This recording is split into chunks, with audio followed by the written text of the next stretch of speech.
મહત્વપૂર્ણ સમાચાર કરીશું તેના ઉપર નજર। જે સમાચાર અત્યારે મળી રહ્યા છે, અમદાવાદમાં ઉત્તરાયણ પર્વની ઉજવણી કરવામાં આવી રહી છે। મહત્વની વાત એ છે કે આજે ઉત્તરાયણના દિવસે દરેકના ધાબા પર લપેટ લપેટની બૂમો સંભળાઈ રહી છે। નાના બાળકોથી લઈને મોટેરા સુધીના તમામ લોકો કે જે ઉત્તરાયણની ઉજવણી કરતા નજરે પડી રહ્યા છે। સવારે પવનની સાથે સાથે ઠંડી પણ તેટલી છે, પરંતુ પરિવાર સાથે ધાબા પર ઉજવણી કરતા લોકો નજરે પડે છે। આજનો દિવસ અને 2 દિવસ સુધી આજે ઉત્તરાયણ ને કાલે વાસી ઉત્તરાયણ ઊંધિયું ચીકી ખાઈને ઉત્તરાયણની ઉજવણી કરતા તમામ લોકો નજરે પડી રહ્યા છે। અમદાવાદના પોળની અંદર પણ સારો એવો માહોલ જામ્યો છે। તો આખરે કેવો માહોલ છે તે દર્શાવતા સંવાદદાતા જતીન જોડાઈ ગયા છે। જતીન, જે આપ ઉપસ્થિત છો ત્યાં જે લોકો ઊભા થયા છે, આજે ઉત્તરાયણના પર્વની ઉજવણી કરી રહ્યા છે, એક તરફ પવન પણ સારો છે, શું કહેવું છે તેમનું?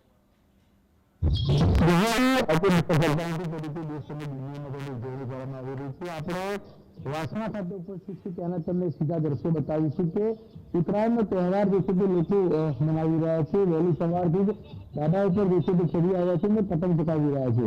અહીંયા આગળ દર વર્ષની જેમ ઉત્તરાયણની ઉજવણી જે છે કરવામાં છે। બેન થી તમને વાત કરવાનો પ્રયત્ન કરીશું। બેન, શું કહેશો, આજે ઉત્તરાયણની ઉજવણી કરી રહ્યા છે, સવારથી ધાબે ચડ્યા ત્યારે?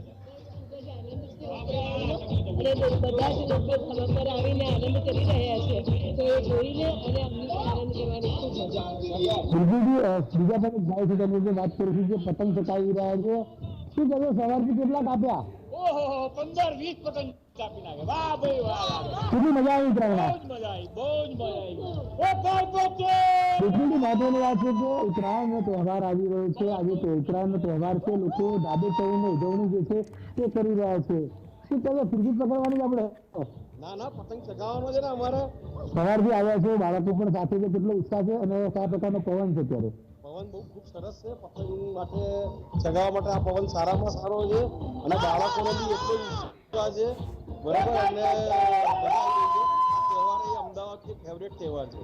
તેથી મારા સૈયદને કહીશ કે પ્રકારના વિઝ્યુઅલ બતાવે છે જે પ્રમાણે ઉત્તરાયણનો તહેવાર છે, લોકો વહેલી સવારથી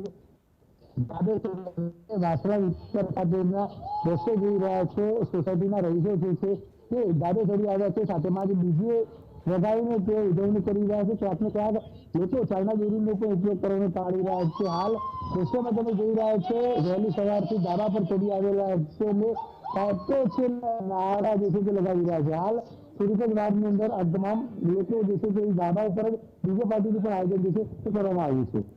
આ વખતે કાચની દોરી પર ઉપયોગ પર પ્રતિબંધ મૂકી દેવાયો છે, એટલે જે લપેટ અને જે પેચ લાગતા હતા તે રીતે તો એકદમ તે પેચ નહીં લાગે અને પતંગ નહીં કપાય।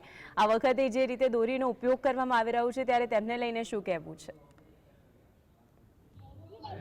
આપણે બનશે વાત કરવાનો પ્રયત્ન કરીશું।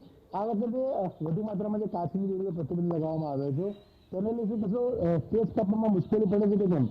હવે આમાં કેવું છે કે આપણને ખબર જ છે કે વર્ષોથી કાચની દોરી જે છે એનાથી પતંગ ચગાવતા આવીએ છીએ આપણે અમદાવાદ શહેરની અંદર, એટલે એની પર પ્રતિબંધ લગાવો એ તો હવે મને તો કંઈ બહુ એવો આઈડિયા નહીં હતો કે આવો કઈ ટાઈપનું જજમેન્ટ છે। બટ યસ, ચાઇનીઝ દોરી કે બધાનો ઉપયોગ ના કરવો જોઈએ।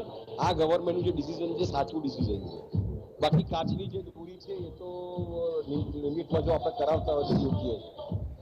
બિલકુલ, સ્થાનિકો કહી રહ્યા છે કે ચાઇના દોરી બંધ કરી દેવામાં આવી છે, તો એને લઈ ખૂબ જ સારા સમાચાર છે। એટલે કે કહી શકાય કે જેમાં કાચની દોરીનો પણ ઉપયોગ ઘટાડવામાં આવી રહ્યો છે, તેને લઈ ક્યાંક ને ક્યાંક પશુ પક્ષીઓને પણ રાહતના જે વાસી દોરીઓ વાગતી હતી તેમાં રાહત જોવા મળી રહી છે।